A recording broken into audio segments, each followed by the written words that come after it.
পরিবারের সবার বিরুদ্ধে গিয়ে 40 বছর বয়সে বিয়ে করলাম এক বিধবাকে।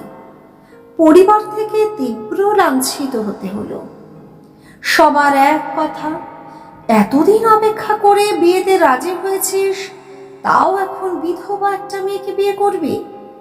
কেউ কেউ বলল, তোর জন্য আমরা কুমারী মেয়ে খুঁজে এনে দেব। কারো কথায় কর্ণপাত করলাম না। বিয়ে হলো। ফুলশয্যার রাতে মেয়েটির চোখ ভর্তি জল, কান্নায় তার শরীর থরথর করে কাঁপছে। কাছে বসলাম, হাতে হাত রাখলাম। সেই মায়াবী চোখ, পাতলা ঠোঁট, লালচে চুল। মেয়েটার কান্নার বেগ আরো বাড়তে লাগলো।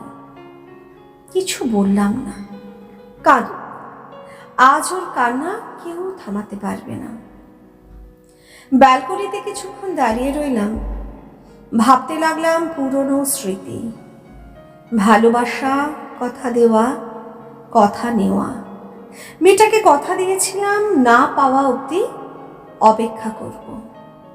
হঠাৎ কোমল শরীরের স্পর্শ পেলাম।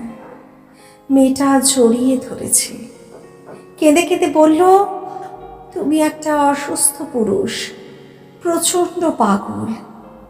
ওর চোখের জল মুছিয়ে দিয়ে বললাম, অপেক্ষা করলে পাগল হতে হয়? মেয়েটা জড়িয়ে ধরে হু হু করে কান্না করছে। আমার চোখেও জল।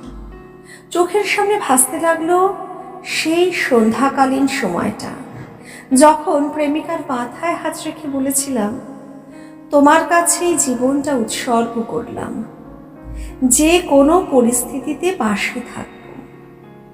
সেই প্রেম আগে যেমন ছিল এখনো তেমনি আছে, একটুও বদলায়নি।